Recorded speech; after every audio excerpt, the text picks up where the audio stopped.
What is up, you guys? Welcome back to my channel. It has been a while, I feel like, since I've done like a sit down girl talk Q&A. Literally nothing is off limits. I feel like I love doing these videos, which is what, you know, inspired me and made me want to go down like the podcast route, which I know I've spoken about and it's been in discussion for like the longest time. But I had like, this is completely sidetracked off the video, by the way. I just suddenly thought I'd mention it.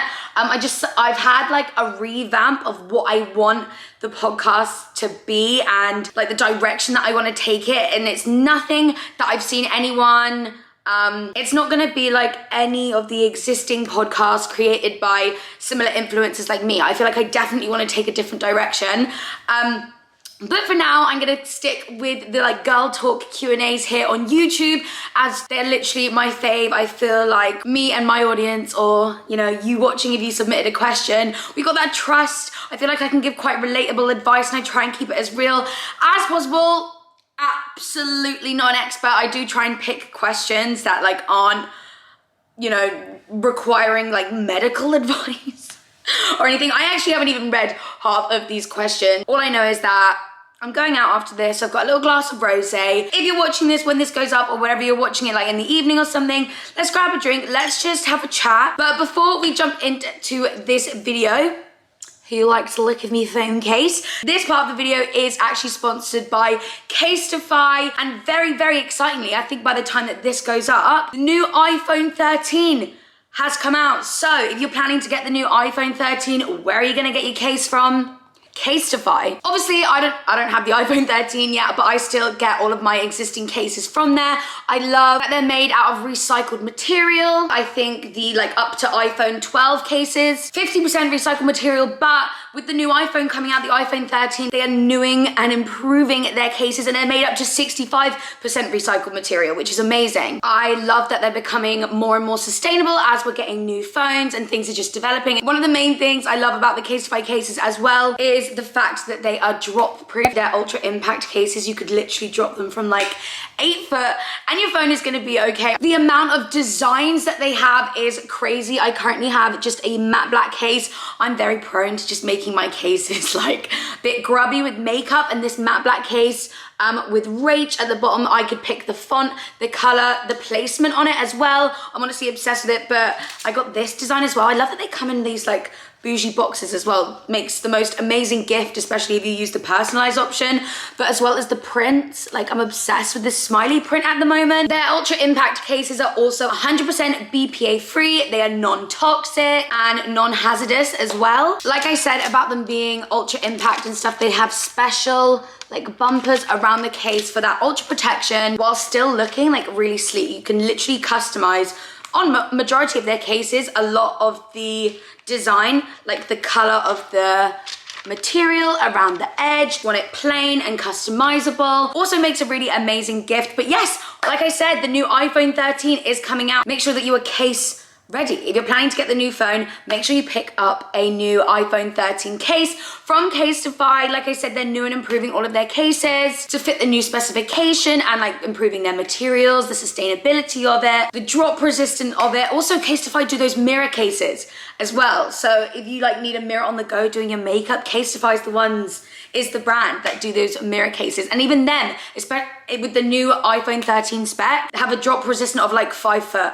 It's not gonna break. It's amazing. So if you are interested in a case, whether or not you're getting the new iPhone 13 or not, and you just wanna update your current case, or like I said, getting the new iPhone 13 and you need a case ASAP, make sure you check out Casetify using my link in the description. If you shop using my link, a discount is already applied. They have endless designs for any phone, glitter cases, neon cases, leather cases, mirror cases. My favorite are the ultra impact cases because I always want to keep my phone protected.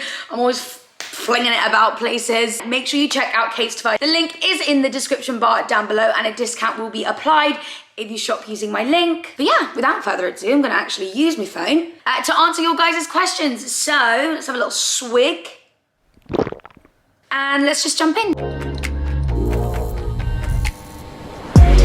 Okay, Okay, so first things first, someone said, how are you so confident with having a bigger chest? I struggle so much with it. I actually get this question a lot, and I feel like it must just be all about your mindset, because I feel like I think of it as people would pay to have, and people do pay to have like a bigger chest.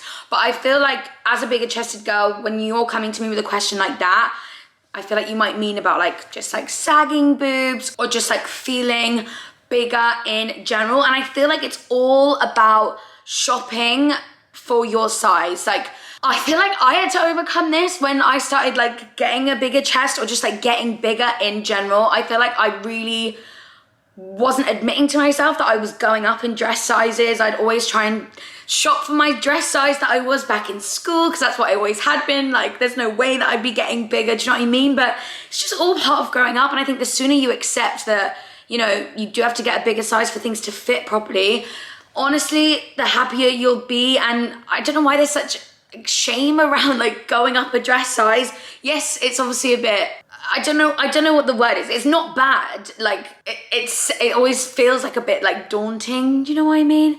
I'm trying not to use like offending words, because I'm trying to say like it's not a bad thing. It's just accepting. That's the hardest part. And I feel like just once you accept that you do need to shop like bigger size things, like who cares what the top like label says? Like, no one's looking, no one's coming around like on a night out being like, sorry, what size is your top guy? Like, no one cares. I think it's all about like as you're getting older and maturing and just realizing that these things don't matter. They really, really don't. So I feel like the key to being confident with what you have is just shopping for items that are flattering for you. I don't know who you're currently following on Instagram, but honestly, following people with a similar body type to you and just seeing what they wear and the way that they style their clothes is honestly, you won't realize how much that impacts your mental health.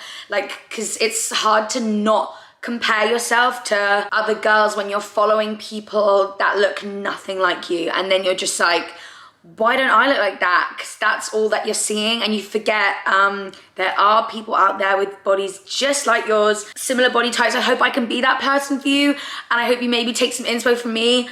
I think I kind of dress well. I don't know, I think I dress for my body type. So it's all about, yeah, feeling confident. And I feel like you always feel confident when you feel like you look good. So just shopping for clothes and stuff like that not only accentuate and, you know, show off what you've got, but in just a really tasteful and flattering way that, like I said, makes you feel confident and beautiful. Because you should, girl. If you've got it, flaunt it. And it's all about just like finding a way to flaunt it that you feel comfortable with.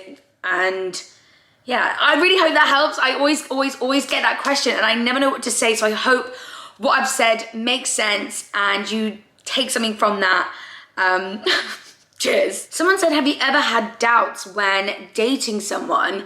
Absolutely. But I always, well, as I've gotten older and I see other people's relationships and I see what relationships like should be and like dynamics of people's relationships, if you have doubts, I mean, it actually depends what the doubts are about. I think that's just a sign that you're not 100% in this and it probably won't work out. That is just speaking from experience. I had like doubts with someone and it was a reason why I would never commit to it. It didn't really matter what the doubts were. There was obviously something holding me back from going all in and us, you know, being boyfriend and girlfriend. And I think that's why my specific relationship was so toxic. It just went round and round and round. We weren't committing because there was always like doubts or reasons not to, and it just ended like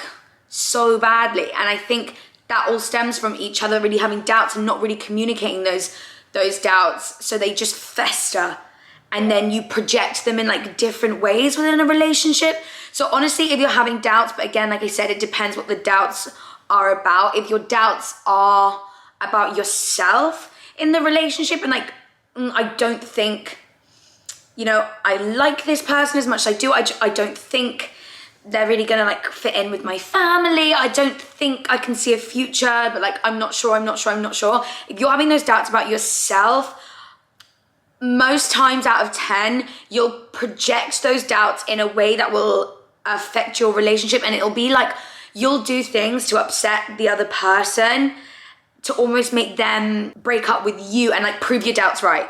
Do you know what I mean? But normally it's like self-inflicted. But if your doubts are with the other person, like whether or not they're being faithful, whether or not they like you as much as you like them, they're obviously doing something that's making you feel that way, or it might be your own insecurities from previous relationships. So like either way, the most important thing is to communicate that with your partner and say like, look, I'm having these doubts about this, like, let's talk about it because I want this to work, but I'm just having doubts about these things.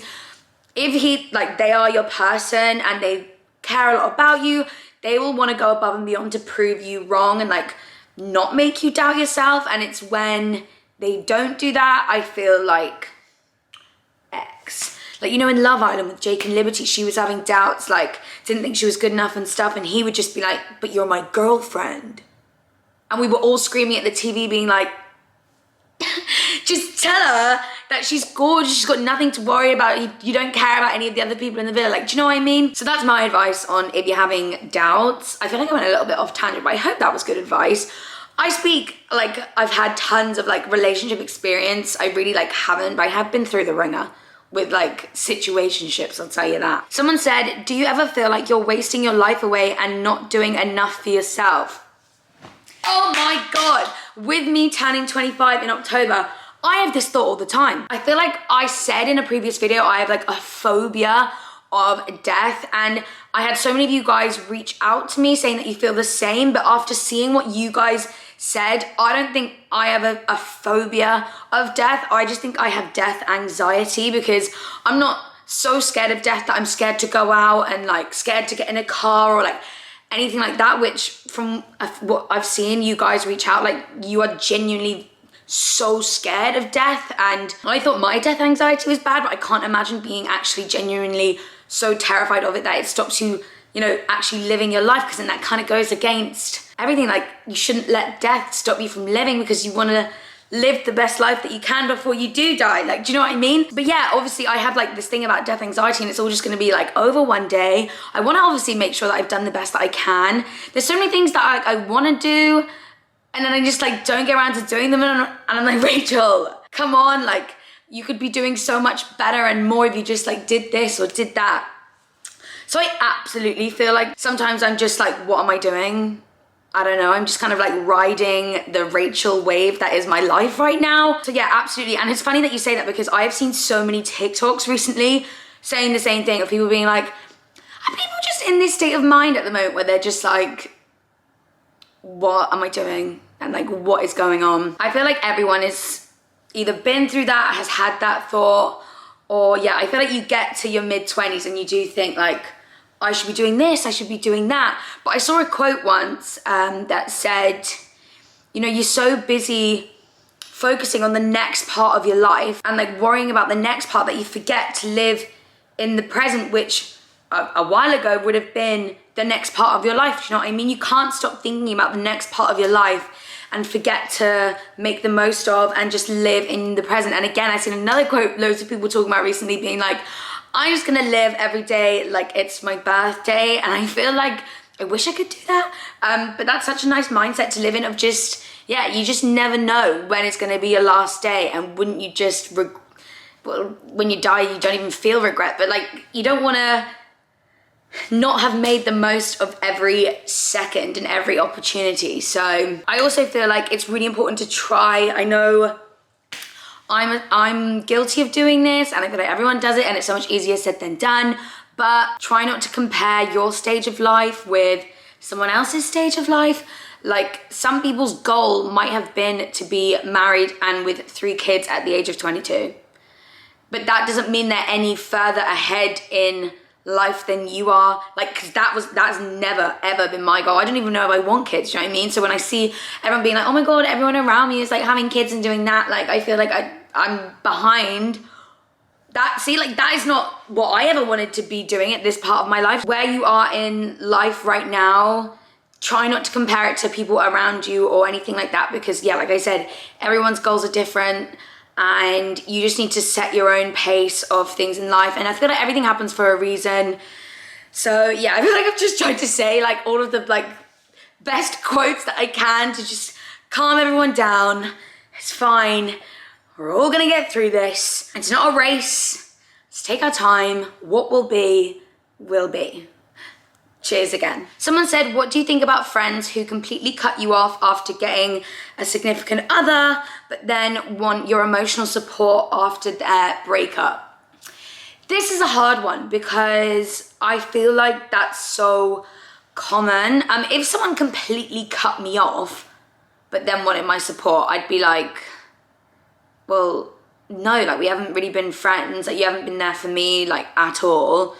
Like I'm assuming like when someone completely cuts you off, you don't even speak. So, I mean, I wouldn't really be there for someone who completely cut me off. I think that's unfair of them to expect that support from you when have they even checked in on you like once?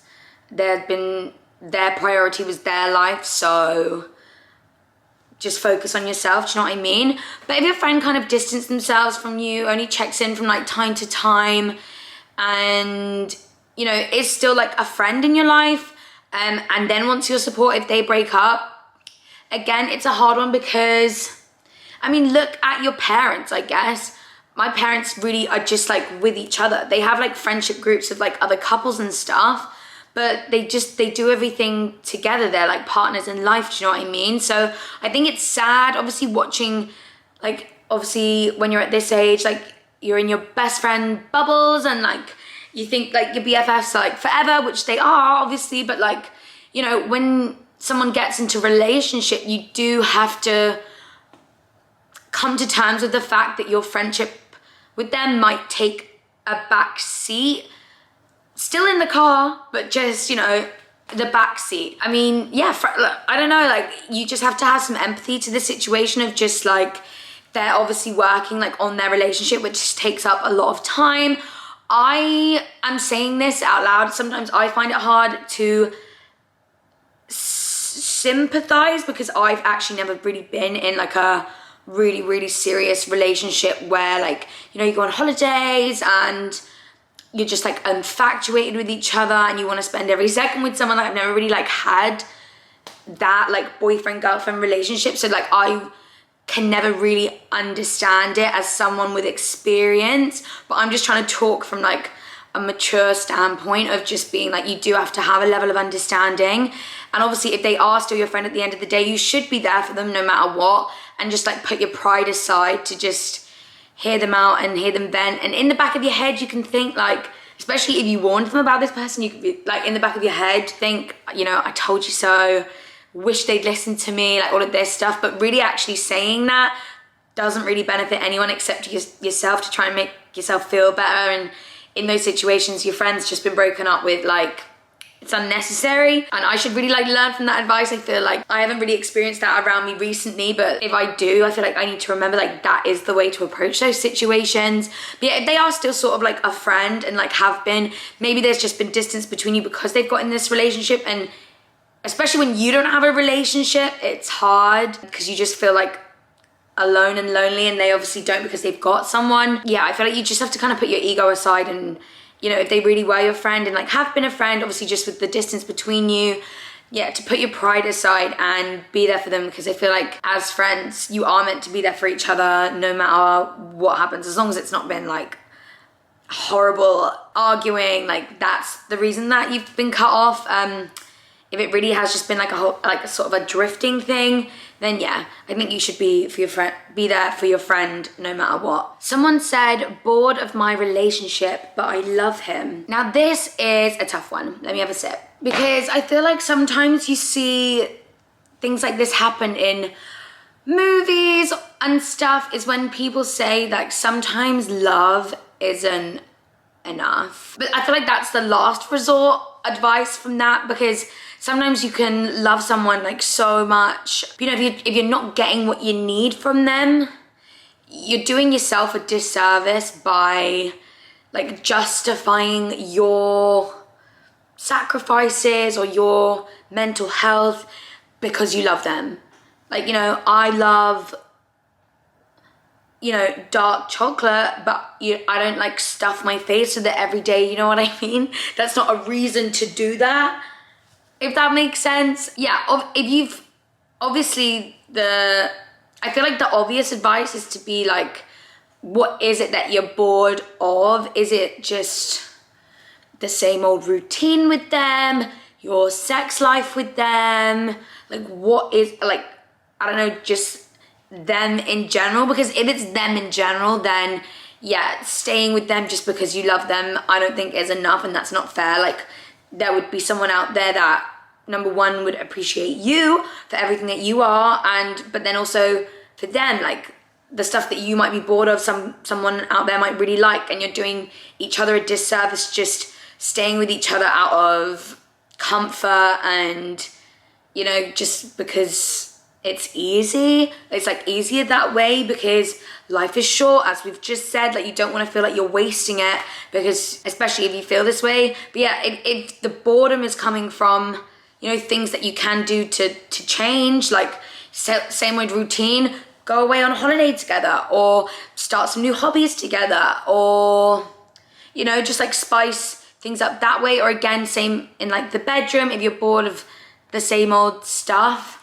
maybe just bring it up, but bring it up like outside of the bedroom, so you know that it's like a serious topic and you can actually like talk about it and discuss it and, you know, act upon it, get some toys involved, understand if they've got any like fantasies or something that you can do to spice it up. You know, it's all about how much you want it to work. If you really want it to work and you're upset of the fact that you're bored, then yeah, there's definitely things that you can do.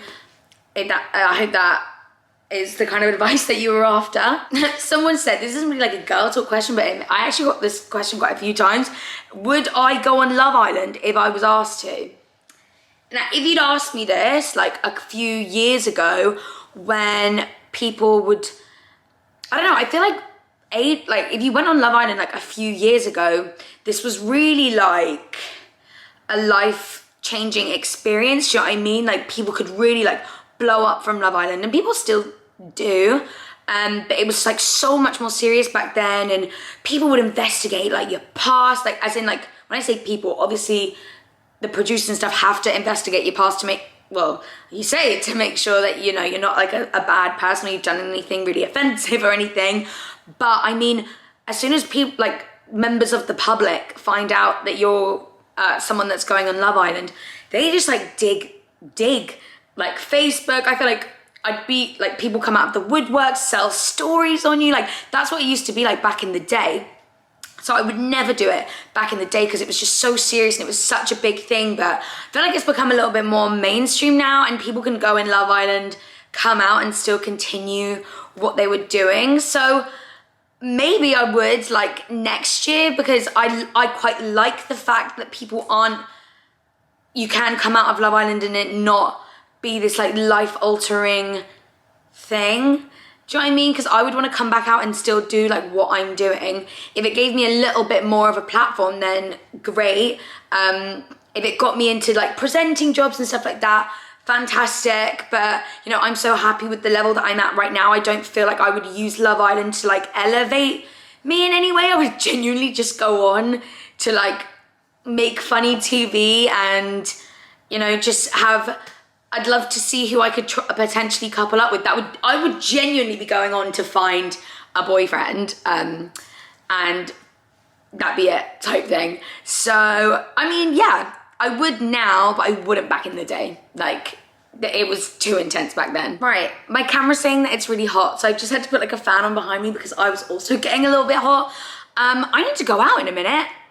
Where did the time go? I feel like I've literally rambled, but I'm gonna answer a couple more of your guys' questions, but you guys sent in so many, I'll 100% do another one of these if you guys enjoy this one. Someone said, what to wear for a first date? I don't want to be too extra, just drinks. Love you so much.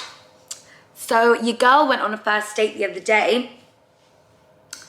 It's fine. And what I wore was, I feel like those little jersey dresses are so cute, literally like high neck, jersey, ruched up the side dresses. I feel like you guys know the one I'm talking about. I really loved them. I would have worn that, but I actually went with this white square neck dress that I had, so plain, so simple. I just liked the fact that it showed like a bit of my chest because I don't really have like a butt to show off.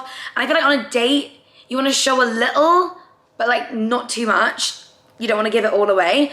So I liked the fact that it was square neck, so it actually covered like a bit of my chest, but you could tell I had some things going on.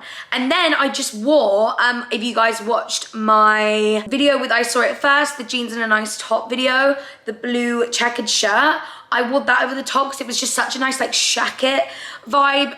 Kept me really cool because it was actually quite warm. My worst nightmare is to be sweating absolute bollocks on a first date, because if I'm getting a Sula while we're talking, I can already tell he's probably going,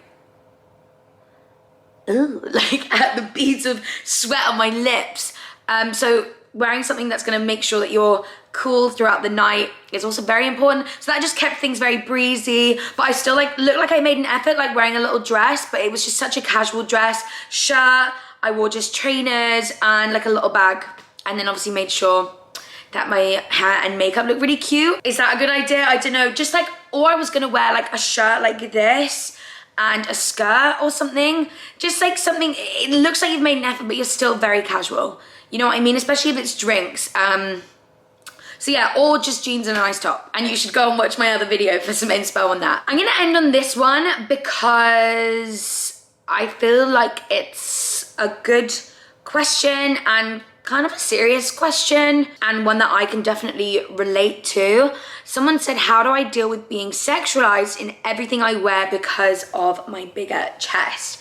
I think this is actually so important because I always kind of had this problem, but it's not until I've gotten older I've realized that was an issue. Do you know what I mean? Because when you have a big chest, you realize that, you know, when it comes to wearing clothes, if you wear stuff that covers you up, it makes, depending on the fit of it, I guess, but a lot of the time it just makes you look so much bigger. And I feel like society wants you to do that, is like cover up your chest, because otherwise you're exposing yourself, and you know, dangerous things can happen when people do that. But it obviously makes us feel like more, like, why do I have to feel self-conscious of the fact that I'm looking like 10 times larger than I need to look, just so you don't sexualize my chest? Because if I wore just like a strappy top, like a girl that had like a completely flat chest wore a strappy top, there would be absolutely no problem. Like, she would not get told to cover up or anything like that. But because I've got two large lumps of fat attached to my chest, when I wear a strappy top, it's a problem and I need to cover up, and that's just like so inappropriate. And like, why have you got your tits out? And it's like, I haven't got them out, they are just there, you know? And as soon as we like normalize just people have big boobs, like, why do they have to be sexual? Do you know what I mean? They're just lumps of fat, like I just said. Like, what is sexual about that? Yes, they are a sexual organ, but like, you know, like for reproductive purposes, you know? I don't know.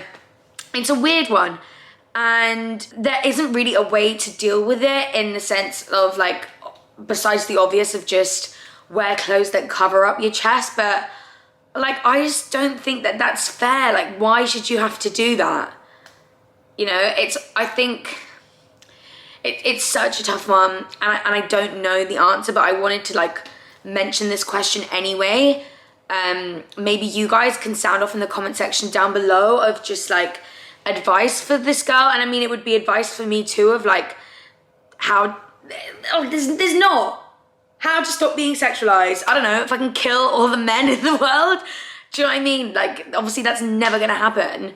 And ideally it would be to educate the men of being like, you know, just because a girl is wearing a low cut top and has, and it's filled out, that doesn't give you any right to sexualize her. No way. You know, it's It's such a hard one. And it's so unfortunate that that happens. But maybe, I guess, I don't know, just wearing clothes that enhance your chest, but in a way that makes you feel comfortable and gorgeous and like you love it, but in a way that maybe is,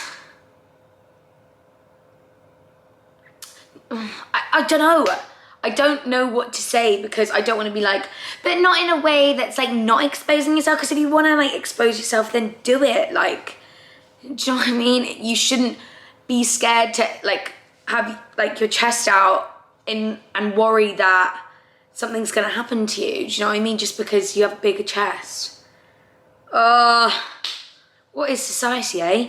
Like, how do we get around that? How do we stop sexualizing people for what they wear? How do we evolve? This is the question. Sorry, I said I wanted to answer that question, and then the more I was talking, the more I realized there isn't really an answer to that question. It's actually a really difficult question. And it's kind of a bigger picture question than just wear a jacket. Do you know what I mean? Because you should be able to express yourself however you want. It's not your fault, unless you deliberately paid for them, but it's not your fault that you've got like big boobs and like certain clothes suit you, but therefore it comes under the category of like exposing yourself. Sorry, that was literally terrible. I'm not going to end on that question because I didn't even answer the question, but I've acknowledged the question and I've put it out there for maybe others to like help on what we can do to stop that. But let's just do one more. Someone said, oh, I've just seen a question that says, someone said, do you use any boob tape? I'm looking for a good one. Yes, there's a company called Nood on Instagram, N-O-O-D. They do like booby tape and, you know, bra solutions for bigger chested girls, or for any girls really, but specifically designed also for bigger chested girls, and I love their stuff. So make sure you go and check them out. Someone said, and I actually seen this quite a lot to do with like friends with benefits and stuff, and does it really work? Someone said, I have a friends with benefits going on, but might be developing feelings, but he doesn't do relationships. Then you need to cut that off, because I'm hoping if you already know that he doesn't do relationships, then you are absolutely self-sabotaging yourself by continuing this friends with benefits, knowing full well that you are developing feelings. Like, you are setting yourself up to be upset. If he's obviously made it clear, this is just friends with benefits, I don't do relationships, but I want to have like fun with you, you 100% need to be on the same page. Friends with benefits doesn't work if you're not on the same page. The rare occasion that you both mutually develop these feelings and it becomes a relationship, then that's fine. But I feel like it's quite obvious when things are just friends with benefits, and it's hard. I think it's actually something in the brain, like scientifically. Again, I'm not an expert, but I feel like these are things that I would love to just like chat with an expert about, and actually understand a bit more. That would be a cool concept. But yeah, like I would actually just love to talk to someone, and because I think I've read somewhere that scientifically women do give off a hormone when they have sex that creates that attachment and emotional connection that boys don't seem to get. They can develop it for sure, like when you're in a relationship and stuff, but girls seem to have it a little bit stronger, which is why there's always that, you know, stereotype that girls, friends with benefits don't work because the girls always develop feelings. I think it's actually like scientifically proven that that is in fact true in like a lot of cases. Some girls can like suppress those feelings though, but whereas like others just choose not to, and it does become a case of like developing feelings for a guy that doesn't have those feelings towards you. But yeah, honestly, like I said, I saw that question a lot, so I feel like that's a good one to end on. You just need to be honest with yourself and be like, look, he literally said this will never be more than like what it is. If you're starting to like him, you just have to cut it off. You will find dick somewhere else. You will find sex somewhere else. Like, if the sex is good with him and that's why you're like, oh, like, there's better. There always is better. Trust. So cut it off, save yourself the heartbreak. It's not worth the heartbreak. No dick is ever worth the heartbreak when it's not that serious. So quit while you're ahead. Right, glass of wine finished, so perfect timing.